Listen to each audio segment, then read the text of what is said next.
Subscribe to the channel and hear even more exciting stories. I discovered secrets about my spouse's past that changed everything. A shocking reveal. Throw RA, because this is the kind of story my friends would recognize in a heartbeat. Here goes. I'm Jess, 33F, and for 6 years, I genuinely believed I'd won the relationship lottery. My husband, Tom, 36M, was everything I'd ever wanted. Funny, attentive, hardworking, and somehow both the life of the party and the guy you'd trust with your house keys. We'd built a solid, boringly happy life together. Friday takeout, Sunday hikes, annoying each other with Spotify playlists on road trips. Our friends called us the married couple who actually still likes each other. There were, looking back, a few weird things. Early on, Tom was cagey about his family, said he'd cut ties for reasons he didn't want to rehash. He'd get strangely tense whenever certain topics came up, his college years, or why he hated the idea of ever living in Chicago again. He didn't have social media, which I chalked up to old soul vibes, and he always paid cash for anything fun, from concert tickets to coffee dates. At the time, I told myself it was quirky. A little mysterious, sure, but who doesn't have some baggage? If I asked too many questions, Tom would deflect with a joke or suddenly need to grab something from the garage. I let it go. I was happy, so why go looking for problems? Besides, I've always hated the idea of being the suspicious partner. I trusted him, or at least, I convinced myself that I did. Sometimes love means letting people keep a few doors closed, right? I had no idea just how many doors Tom had locked, or what was hiding behind them. And if you'd told me a month ago that everything I thought I knew about the man I married was about to get torched by one stupid accident with a storage bin, I'd have said you watched too much Netflix. But here I am, typing this from the guest bedroom, wondering how much of my marriage was ever real, and whether you can come back from the kind of secrets that change everything. It started with the most mundane thing, spring cleaning. Tom was out running errands, and I figured I'd finally tackle the chaos in our garage. Half-empty paint cans, boxes of old cables, random junk we dragged through 3 apartments and a house. I found one battered storage bin at the very back, heavier than it looked, duct-taped shut. The handwriting on top wasn't Tom's. It said simply, "Do not open." Of course, that made it impossible not to. I sliced the tape, half expecting old tax returns or embarrassing high school photos. What I got instead was the first punch to the gut. Right on top, a thick stack of letters, some addressed to Tommy, some to an unfamiliar last name, a few from a woman named Marissa. There were 2 driver's licenses. One was Tom's, the other was a completely different person. Same face, same eyes, but different name and date of birth. I blinked, convinced I was misreading it, but there was no mistake. Digging deeper, I found old credit cards, a faded high school yearbook from a town in Chicago Tom had always claimed to hate, and a stack of Polaroid photos of Tom, much younger, hair longer, always with a girl I'd never seen before, both of them laughing like they had no secrets in the world. The kicker? A legal document at the bottom of the box, a name change petition from 10 years ago, stamped and signed. I sat there, clutching a handful of letters, my mind racing. Was Tom in witness protection? Did he have a whole other family? Was Marissa an ex, a sister, a wife? I texted him, "Hey, can we talk when you get back?" and tried to keep my hands from shaking. Every logical explanation I could think of made me more nauseous. Why hadn't he told me any of this? Did he even want me to find out? Or was this just a mistake, a forgotten box left out for too long? For the first time in our marriage, I was genuinely afraid of the man I'd built my life with. Not because I thought he'd hurt me, but because suddenly I realized I might not know him at all. By the time Tom's car pulled into the driveway, I'd made a neat pile of the contents on the coffee table and sat on the edge of the couch, waiting for answers that, deep down, I knew might tear our life in two. Tom stepped through the door, humming like nothing had changed, holding a grocery bag and smiling the same smile I'd seen 1,000 times. He stopped cold when he saw me sitting by the coffee table, every secret from that box laid out like evidence at a trial. His face drained of color. I just said, as evenly as I could, "You want to explain this, Tom? Or should I call you by a different name?" The silence was so thick it felt like I was underwater. He set the groceries down, looked at me, really looked at me, and for a moment I saw fear, regret, and maybe even relief flicker across his face. He tried to start with a joke, some half-hearted, "You're not supposed to be in the garage, remember?" But the words died in his throat. I didn't let him squirm away. "Who is Marissa? What's with the yearbook? Why are there two driver's licenses for the same face, but different lives?" Tom sat. He didn't argue, didn't deflect, just let it all pour out. The name on the second license was his, from before he'd legally changed it after college. He'd cut ties with his family back in Chicago. Painful, messy stuff involving an abusive father, debts, and a need to start over. The letters were from his mother and Marissa, his childhood best friend. She was the only person he kept in touch with for years. He hadn't told me, he said, because he was ashamed of his father, the fights, the reasons he ran. He never wanted me to see that part of him. He'd lied about Chicago because it hurt too much, lied about his past because he wanted a clean slate, and kept the box hidden because out of sight, out of mind had become his coping strategy. The more he explained, the more I saw the weight he'd been carrying, and the wedge those secrets had driven between us. I was furious. 6 years, Tom. 6 years of half-truths. Did you ever think I deserved the real you? He tried to take my hand, but I pulled away. I couldn't tell if I felt betrayed, heartbroken, or just completely lost. Part of me wanted to comfort him, the other part wanted to scream. In that moment, I didn't know what scared me more, the secrets themselves, or the fact that loving someone didn't make them any less capable of breaking your heart.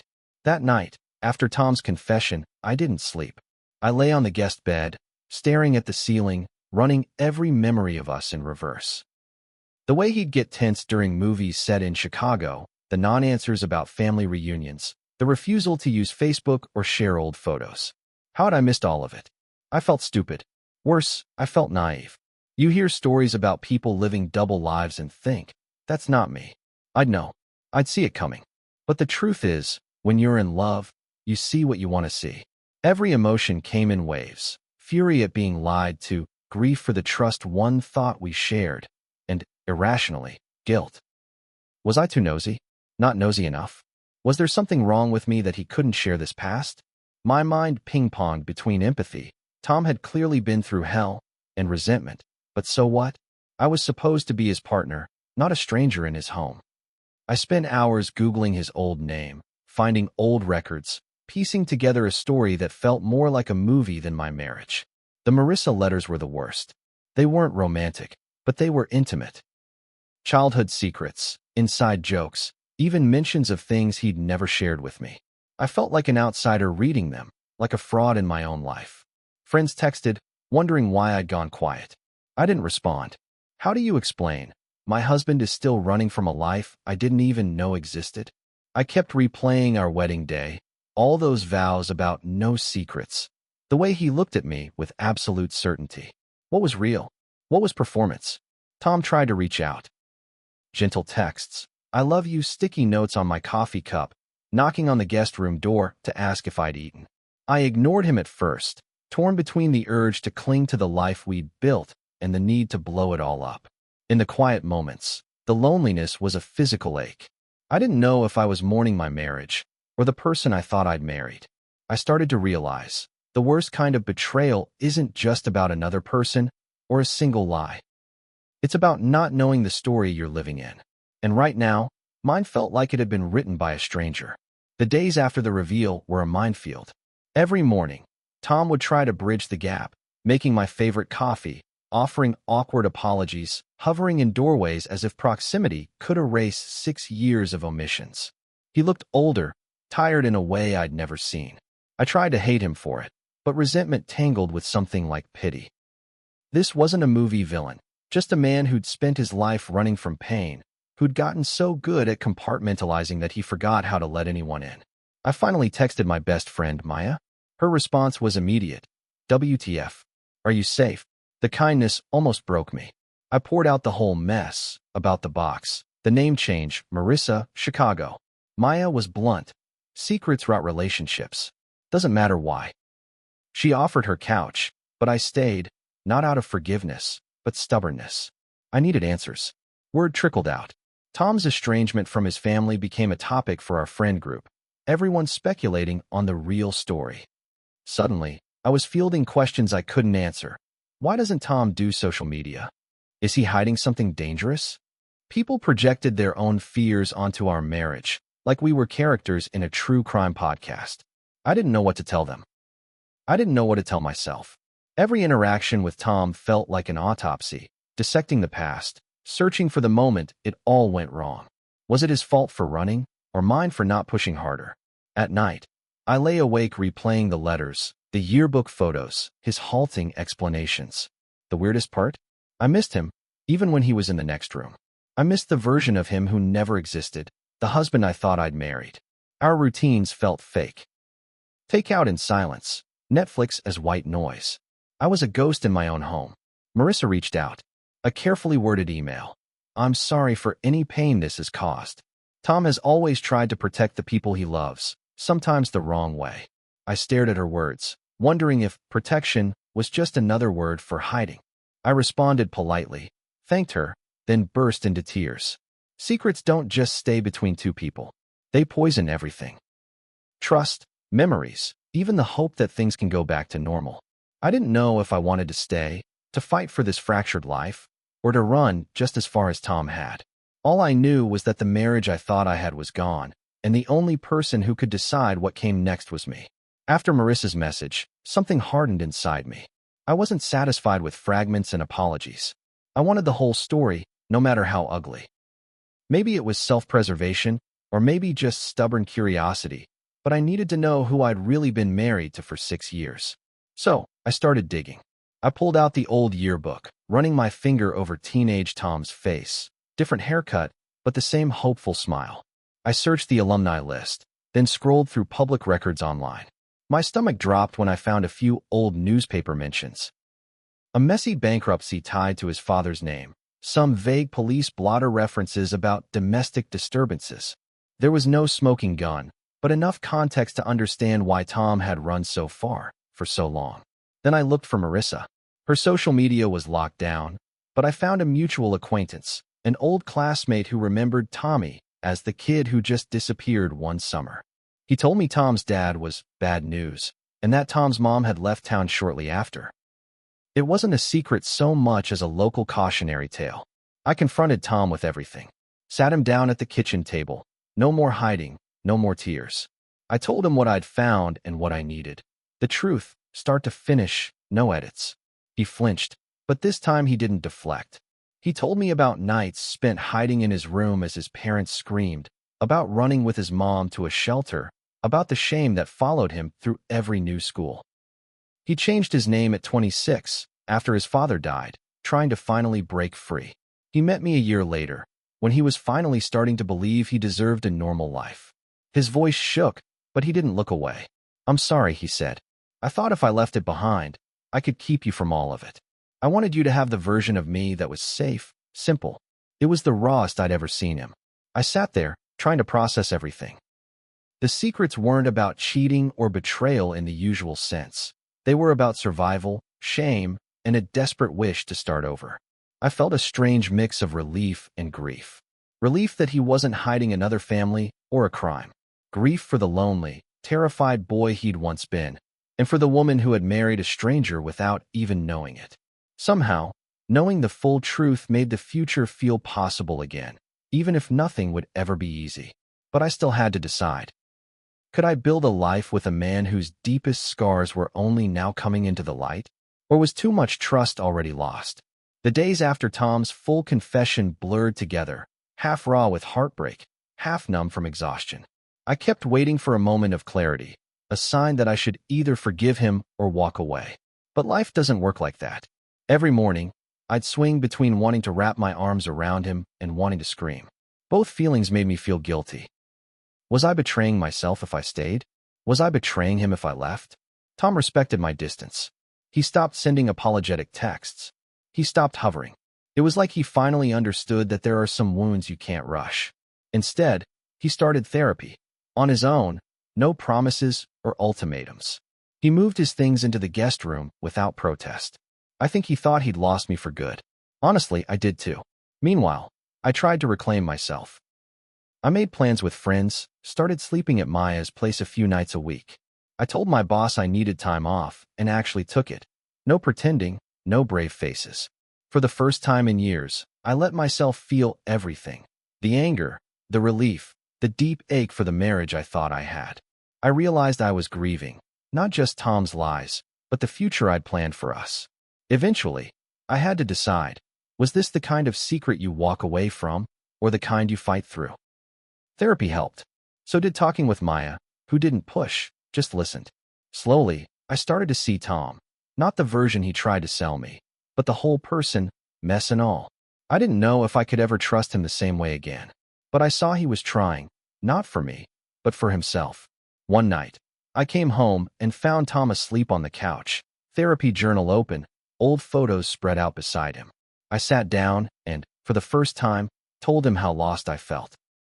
He didn't argue or make promises, he just listened. In the end, I chose not to leave. Not because I forgave everything, or because love conquers all, but because I realized trust isn't rebuilt in grand gestures. It's rebuilt in small, painful, everyday choices to show up, even when it's easier to run. We decided to try therapy together. We made new boundaries, new rules, new ways to tell the truth, even when it's ugly. I didn't know what our marriage would become, but for the first time, it felt honest. Maybe that's enough. Maybe that's the real beginning. Rebuilding with Tom wasn't some Hollywood montage. It was awkward, clumsy, and often heartbreaking. Some days we managed small, hopeful steps, sharing coffee on the porch, talking openly, actually openly, about our fears and triggers. Other days, I'd wake up furious at the version of myself who'd been so easily fooled, or I'd look at Tom and see only the secrets he kept, not the reasons behind them. We started couples therapy, which was less about saving the marriage and more about learning to actually talk. The therapist told us, trust is a practice, not a promise. It became our mantra. We set rules. No more closed doors. No more unsaid questions. No more pretending. Tom let me see every email, every letter. I didn't snoop, but the transparency calmed something raw inside me. He talked to me about his past without me having to drag it out of him. Sometimes he cried, and sometimes so did I. My friends were split. Maya cheered us on, but others called me naive, worried I was letting love blind me to the next secret. My mom didn't understand. He lied for years. Honey, how can you just move on? The truth? I wasn't moving on. I was moving through. Some days, I hated Tom for forcing me to live in this new, uncertain space. But other days, I hated myself for needing everything to be perfect. Tom's therapy dug up old wounds. He reached out to Marissa to say goodbye, not because he needed her more than me, but because he wanted to end that chapter of his life honestly.